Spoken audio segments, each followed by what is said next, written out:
Salut à tous, c'est WWFan, on se retrouve pour une nouvelle vidéo. Et aujourd'hui, on va faire les résultats de WWE NXT du 10 février 2021.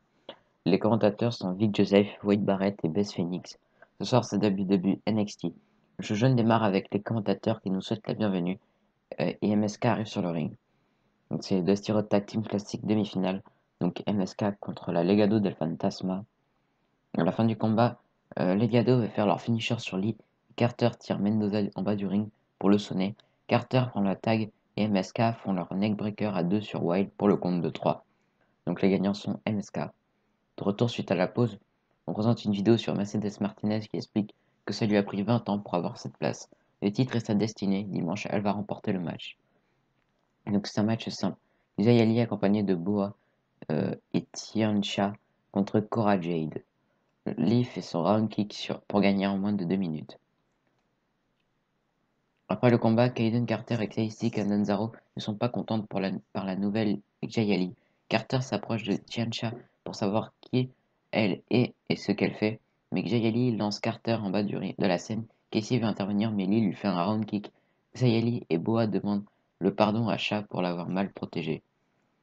En coulisses, Mackenzie arrête William Regal pour avoir ses commentaires sur le tournoi Dusty. Regal félicite MSK et dit qu'il a hâte de voir la suite. Regal entre dans son bureau, mais Scarlett l'attendait. Regal demande s'il peut l'aider. Scarlett dit qu'elle est ici car quand il va venir, ce ne sera pas beau. Le temps se termine pour Escobar. La semaine prochaine, Regal approuve le Escobar contre Karrion Kross pour la semaine prochaine. De retour, le clan Gargano arrive alors que Gargano est en chaise roulante. Gargano dit qu'il a une mauvaise nouvelle pour nous. On voit le résultat d'une attaque lâche de Kushida de mercredi dernier. Il faisait son boulot que Kushida l'attaquait sans raison et lui a brisé le bras. Gargano dit qu'il a 4 fractures au bras. Maintenant, il ne peut plus marcher sans bouger son bras. Alors il doit se déplacer en chaise roulante. C'est très mauvais, surtout quand on sait comment il se sent face aux roues. Maintenant, il ne peut plus défendre son titre nord-américain à TakeOver, ça craint. Il voulait vraiment avoir ce match. William Regal devrait suspendre Kushida pour avoir blessé la personne la plus aimée de NXT. Regal arrive sur la scène et dit que Gargano sait bien que l'équipe médicale l'a libéré hier après-midi. Alors Gargano peut arrêter son jeu. Gargano dit qu'il a été voir son médecin personnel et le rayon X montre que son plus grand os est brisé. Regal lui demande le nom de l'os. Gargano dit que ça commence avec un D, mais il n'est pas médecin. Regal dit que ce n'est pas son rayon X, sinon il sera en douleur. Gargano dit que c'est 100% vrai. Regal dit qu'ils ont deux options. La première est qu'Austin Theory affronte Kushida avec le titre nord-américain en jeu. La seconde est que Gargano abandonne le titre maintenant. Gargano lui demande quelques semaines et il pourra faire son grand retour. Regal dit qu'il doit parler avec Kushida pour voir ce qu'il en pense.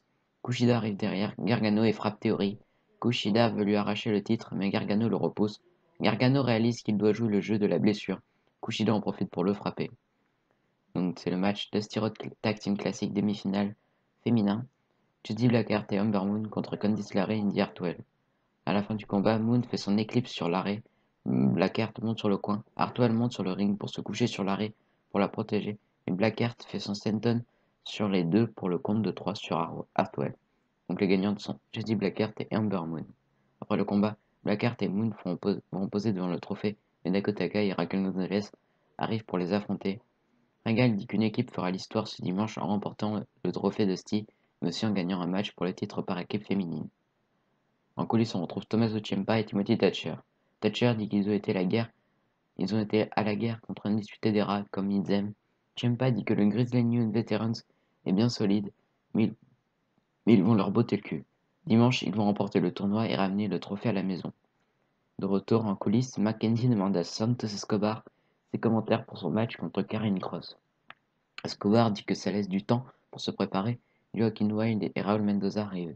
Escobar dit qu'ils n'ont pas besoin de s'excuser pour leur défaite. Ils doivent se relever et aller rendre visite à Kross pour qu'il ne puisse pas se présenter la semaine prochaine. Donc on présente une vidéo sur l'histoire entre Finn Balor et Pete Dunne. Donc c'est un match simple. Austin Theory accompagné de Johnny Gargano contre Kushida. À la fin du combat, Theory veut faire une powerbomb à Kushida sur le poteau, mais Kushida le repousse et lui applique un armbar sur le tablier. Gargano le frappe et l'arbitre arrête le combat. Après le combat, Gargano retire son écharpe à son bras pour montrer qu'il n'est pas blessé et il attaque Kushida avec l'aide de Theory. Gargano veut briser le bras de Kushida, mais Theory se fait tirer sous le ring. Gargano veut alors amener mais il tire Dexter Lumis.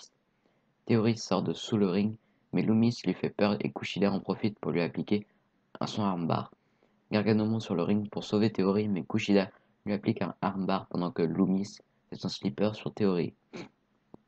En coulisses, on retrouve Joaquin Wilde et Raul Mendoza sonnés au sol. Karrion Kross dit qu'Escobar n'est pas capable de faire le boulot lui-même. La semaine prochaine, il va faire à Escobar la même chose que Wilde et Mendoza viennent de subir. En coulisses, Johnny Gargano dit qu'il croyait faire une faveur à Kushida en annulant le match, mais il aura bien lieu ce dimanche. Ce combat de rêve pour montrer qu'il est le champion. Johnny Wrestling et Johnny Takeover. Kushida ferait mieux d'être à son meilleur s'il veut remporter le titre. Lorsque c'est Takeover, personne ne peut rivaliser avec lui. De retour, on présente une vidéo sur Io Shirai qui explique qu'elle n'a pas peur de son match à Takeover. Avant le combat, Gibson prend le micro et demande ce qui est arrivé la dernière fois que Ciampa eut un partenaire. Même chose pour Thatcher, le trophée doit leur revenir. Donc c'est le main event, c'est le Dusty Road Tag Team Classic demi-finale. Grizzled Young Veterans contre Tommaso Ciampa et Timothy Thatcher. À la fin du combat, Gibson et Drake font leur closest line à deux sur Ciampa et le couvrent, mais Thatcher brise le compte. Gibson lance Thatcher en bas du ring. Drake se lance en saut-suicide vers Thatcher et retourne sur le ring. Ciampa veut le surprendre avec son DDT, mais Gibson le bloque. Les Grizzled Young Veterans font leur Jawbreaker à deux sur Ciampa pour le compte de 3 de Drake alors que Drake retient Thatcher. Donc les gagnants sont les Grizzled Young Veterans. Le jeu se termine avec une confrontation entre MSK et Grizzled Young Veterans alors que la carte de NXT TakeOver Vengeance est présentée. Donc voilà, c'était tout pour les résultats de WWE NXT du 10 février 2021. Donc là, au moment où je tourne ces vidéos, nous sommes le 13 février 2021. Toutes les vidéos avant que j'ai tourné ce jour vont être postées aujourd'hui. Et demain, vu que je n'ai pas le temps, demain je vous posterai les résultats de SmackDown du 12 février 2021. Donc voilà, abonnez-vous, lâchez des pouces bleus, des commentaires, allez, bye.